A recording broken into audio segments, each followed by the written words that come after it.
Welcome to Porch Play Chat, sponsored by the American Association for Promoting the Child's Right to Play, or more affectionately called IPA-USA. IPA-USA is the USA affiliate of the International Play Association. As part of our efforts to promote play, we've introduced Porch Play Chats, and these are just conversations with people who are just as passionate about play as we are. If you go to our website at IPAUSA.org, up in that top right-hand corner, be a friend on our Facebook page, subscribe to our YouTube channel, and magically, a new Porch Play Chat appears every Monday morning. I'm Deb Lawrence, and I'm the president of IPA-USA. With me on the porch today is Lisa Murphy. Hi, Lisa. Hello. I'm in the grass today. I'm in the grass. She's in the grass. She's like a cat in the grass over there with her leopard spots on. I know you're in theme. It's just it was all accidental. Joining us today is Kristy DeGraff. Kristy grew up in a really playful family, and she loved her childhood and early adult years.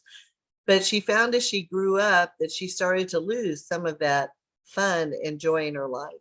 She left social work as a career and opened her family childcare. She's been influenced by Bev Bos and our own Lisa Murphy and others. And these wonderful icons have been instrumental in expanding her understanding and shifting her perspective on the importance of play. Kristy owns the Learning Tree and is a coach to support others in incorporating play into their program. And she was awarded the National TLCCF Teacher of the Year Award in 2014. And she lives in Southern Utah with her 4 kids and her husband. Is that correct? Yeah. 4 kids and husband. Better Kristy, than 4 husbands and 1 kid, right? That would be a little different kind of a show. I was like, I don't know. You never know these days. So Kristy's going to talk to us about how do we set ourselves up for failure by trying to control for success. That's a book title, Kristy. That is a book title. So write a book before we see you next time, okay? Yeah. You need to have it. We'll promote it for you.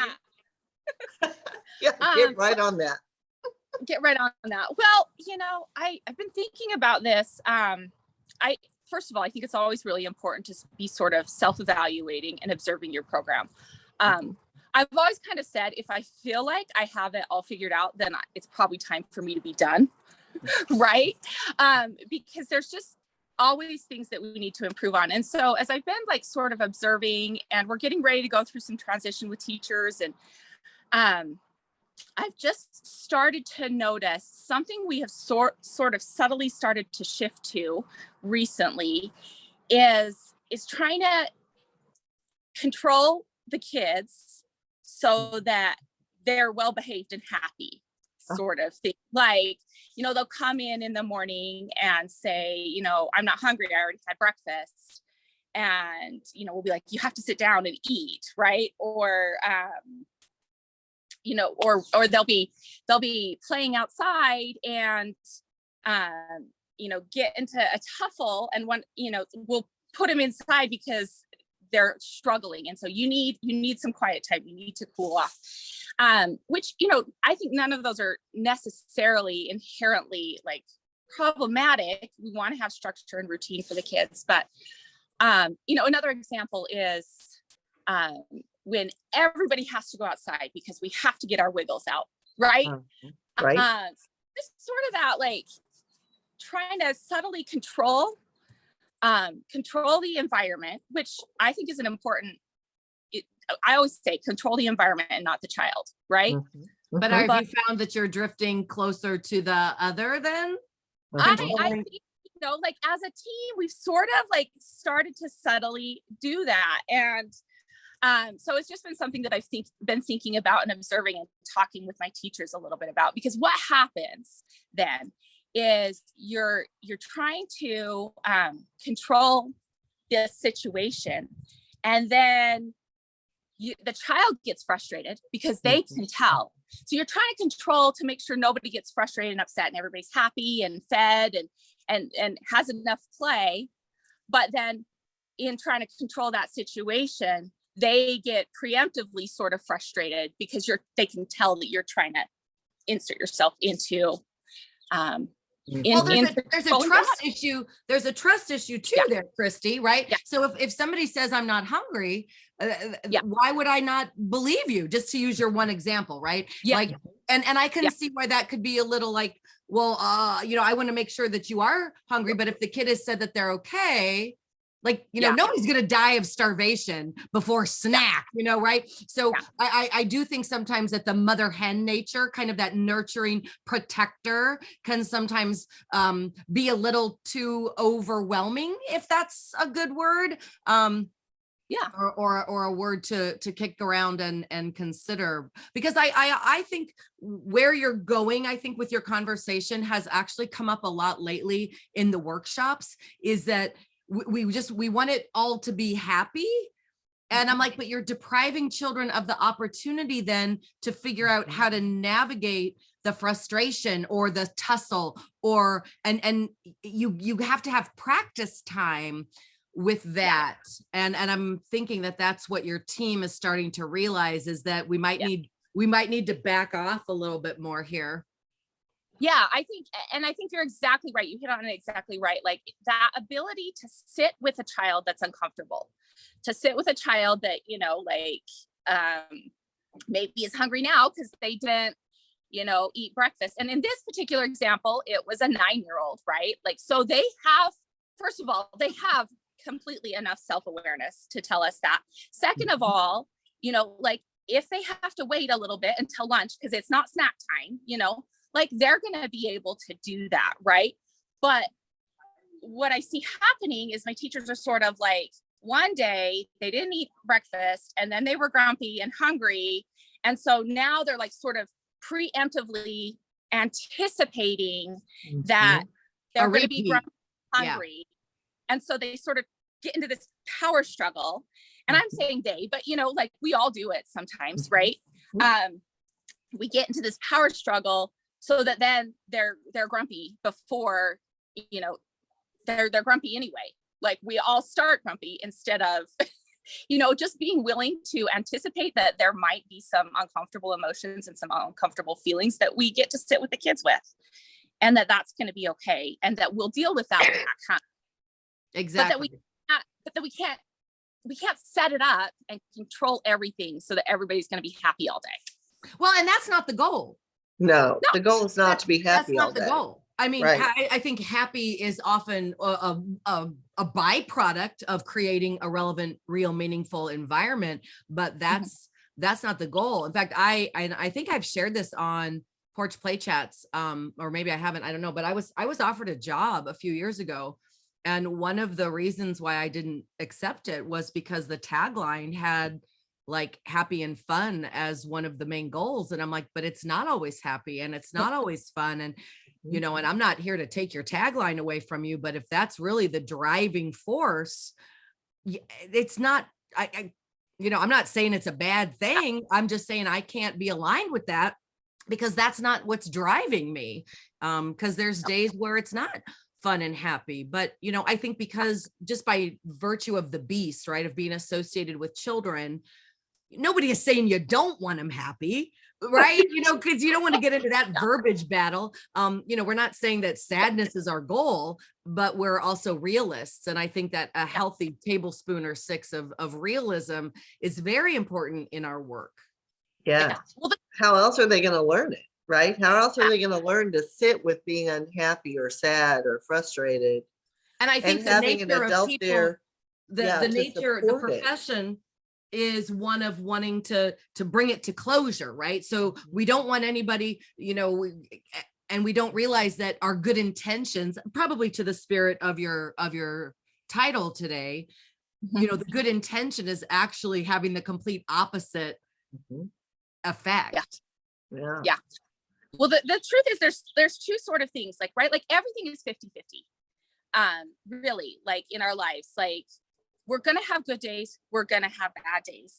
And then the struggle is if the expectation that everything should be happy, that you should always be having a good time or always be content, then when those times that are hard come up and you don't know how to sit with them and you don't know how to be in that, that's when then you get problems with numbing and addiction. And I mean, like as you get older, but you get kids that get so overwhelmed because they never have a chance to really just like feel what sadness feels like in their body and what you do with that. That it becomes, you know, problematic. But yeah, teachers, I mean, I'll tell you, one of the questions that I always ask when I do interviews is, you know, what's the most challenging thing for you about working with kids? And if they say nothing, I will not hire. Because it's challenging and you've got to have enough self-awareness to know, again, everything is 50-50 and there's going to be those moments of struggle and you've got to figure out how to sit with them, because otherwise it creates a lot more problems if you can't. Well, and I want to get back to something that Lisa was describing, which if you've ever done anything with WestEd, the WestEd California Department of Ed, their program for infant and toddler caregivers, one of the videos, and their videos are really need to be updated, WestEd, but the content is still amazing. So I tell my students, just don't look at their glasses and the clothes they're wearing. They got the blue denim jumpers with the Apple applique on it. Oh my God. Just listen to the content. The shoes. I almost want to like turn off the movie so that they can only hear it and we can talk about it, because they're really outdated, but they are incredible teaching tools, right? And one of the things that they talk about with anyone who works with young children is the protective urge that we're born with, right? You know, those 3 things that the brain does. You know, it's going to keep you alive, it's going to have you procreate so that you make more humans, and it's going to give you this protective urge where you are driven by your brain to protect the young, and how that sometimes interferes with relationship building with families, with how we're interacting with children and trying to keep them too safe, where we don't think they're capable and competent, and we think we're there to protect them, which we are, but we carry it way too far. A little too far. And well, so but that's the trust piece too, right? Is the trust piece. And so helping people recognize that it's normal to have a protective urge. It's part of your DNA. But it's also important to reflect on whether it's interfering with what you're doing with young children and trying to control them. So, you know, those sorts of things can help people sort of see it through a different lens sometimes, because I think your point is so valid. It hurts us when children are upset. We are upset, right? And so we want it to be over and done with, and we want to solve it for them so that we can get it over, because it makes us feel upset. So what we have to think about and reflect on is, why is it so upsetting? Because it could be something deeper than the protective urge. So, you know, all that deep stuff that we really have to identify as you're reflecting, right? Why do you think you react that way? What makes you uncomfortable with that? And having those conversations though with our staff requires, again, the trust and the caring and the communication, all that stuff that we say is our biggest job to pass on and model for the children. We got to be able and to be willing to do that with the adults that are working with the kids too. And what I like, Kristy, is how you said we've started to talk about this, right? We're identifying that we're kind of going toward the other side of the continuum. And unless you're reflective, you know, you walk in, remember, I am guilty. As a director, I walked by the fire extinguishers every day, made sure they were there, make sure they were operational, made sure blah, blah, blah, blah, blah. Whenever the health department came, I don't know where the refrigerator thermometer went. I bought one after every health inspection because it had disappeared. And I'm like, I bought one. Here's the receipt. I don't know where they go. We have blinders on sometimes. I didn't notice that the fire extinguishers I was walking by every day needed to be renewed, right? they're there every day. So sometimes we get into that It's a habit, which routine. is why coaching is so important, right? To bringing somebody in from the outside A fresh or set of taking a eyeballs. minute to step back and reflect. Yeah. So, I mean, kudos to you and your team for recognizing there's a problem, because sometimes we just get into this pattern and it Yeah. leads to I not. want to toss a soundbite out with a nod to Tom Bedard, who, for those of you who've watched the Porch Play Chats, he's also a part of the Teaching with the Body and Mind podcast. And when I was a guest on their podcast, Tom Bedard, the one thing I love about Tom is that he's like this wise philosophical man, and he'll throw a nugget down at you and you're like, whoa, time out. Let's go back to that. Like, I have used this phrase in every workshop since he said it to me. And here it comes. You have to identify your values before you can reflect on your practice. And that is such a powerful statement. And I think sometimes we flip it and we start debating and bantering about our practice. And that's when we realize, and I'm not saying this is what's going on in your program, Kristy, at all, but that's when first time we realize that we've got 5 or 6 different value systems that are evident in our program. And that's why you get teacher A that does it this way, teacher B does it this way. And it's almost a little inconsistent. So I always am telling people that, and I say, it's not maybe the sexiest part of the staff meeting, but at every staff meeting, you have to revisit your goals, your mission statement, your what is it that's driving us? Because then when we do start reflecting on our practice, it's not able to automatic. I'm going to use too many words here, but follow my train of thought. If we are always remembering the values that are guiding us, there's less room for people to take it personally when we start talking about the practice. This has nothing to do with me liking you or not liking you, or liking what you're doing or not like. It has nothing to do with that. It's that what is happening here is not aligned with this. So well, and that's really what sort of got me thinking about it, because we do value trusting children, right? We do value letting children take risks, and we do value that sort of authentic, like, helping children be emotionally intelligent, right?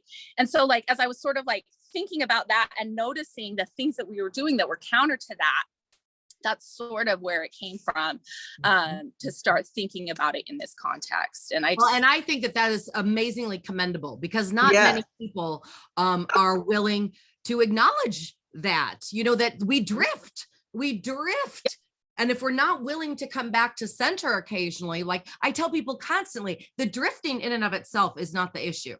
The deciding that it's become easy or repetition or familiar, and we just decide to stay there, that's when I get a little impatient. Yeah, deciding that it's become comfortable, right? Because that's probably what happened to them. So this is comfortable to them. Yeah. But it's not what we should be looking for. Yeah. Good on you. I know. How's it been? I want to talk about that. How's that been for your team?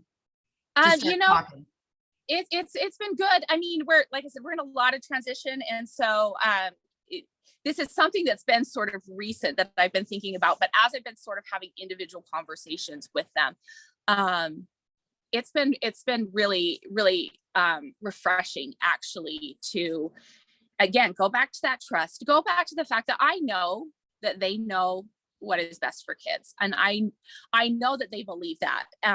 We've worked together for a long time. And so sort of being able to reconnect on that has been actually really helpful. And it's been fun. And I'm excited as we're starting to shift. And like I said, get back to center, because I think if I don't know, maybe because I easily drift, but I'm like, if anybody says that they're on 100% of the time, they're lying. Oh yeah, no way. I haven't had a bad day with kids since 1989. Oh, yeah. And you're like, liar, pants on fire. Yeah. Because we're human, they're human, the full moon, right? Like, there's all the things that impact it, and some days are just harder than others. And I think being able to recognize that is the first step in really creating a solid foundation to support kids in play and to support kids in improving their emotional intelligence and all of that. So the other thing that I wanted to say that I've been thinking about a lot is this quote by Gandhi, and I know you've heard it, but is be the change you want to make in the world, right? That we really, when it comes down to it, we can't control the kids. We can't control their reactions or what they say to us or if they eat or not. Like, it's physically impossible. The only thing that we have control over is our own selves, our reactions, our interactions with them. And I mean, we can do things to set up the environment and all of that. But when there's something that we recognize needs to be shifted, it's really like, we're going to have to do it ourselves. We can't control the kids. We can't control the parents, and we can't control our coworkers. So we've really got to come back to that center. Like, what can I do to shift my experience here? So. Well, I always tell teachers or students, if you think you're going to control the classroom, you're outnumbered. It's not going to happen. And so following their lead is much easier than controlling them. Controlling is failure. Following your lead is success. It's amazing. I had a student who was taking a course with me, and she said, I'm going to go back and try this, because she was very rigid. And I said, change one thing. One thing. Change one thing. Maybe let them choose where they play for 2 weeks and then come back to me. And so sure enough, they had 30 minutes, right? She hadn't changed the time, so the schedule wasn't off, but she let them choose where to go versus telling them where to go. And I said, and just reflect on how many times you had to intervene, how many conflicts there were, how many accident reports you wrote in that 30 minutes. She came back to me and she said, oh my God, it made a significant difference. I said, so what are you going to change next? She said, I think I'm going to let them do it for an hour. And I said, that sounds fabulous. She ended up doing it for an hour and a half block. She baby stepped them through. And then she said, I'm going to try this in the afternoon too. And I said, oh, that would be wonderful. She tried it in the afternoon. So eventually, with an hour in the morning and an hour out in the afternoon outside, they ended up having 5 hours of child initiated play. And and she said, I can't believe the difference. I said, are you liking your job better? She said, I love going to work now. And that is a huge change in a 3-month course, right? To have somebody willing to try it. She's like, well, what's that saying, Deb? When the student is ready, the teacher will appear. Yes. Right. Yes. She didn't come to your class thinking that she was going to have this aha, but something about everything primed the pump, and she was ready to go back. And then there's going to be somebody else who that light bulb doesn't kick on till a year and a half from now. That's right? exactly right. You never know when it's going to finally manifest. You never know. You never know. So you keep trying, right? So 250 students a semester, you keep trying.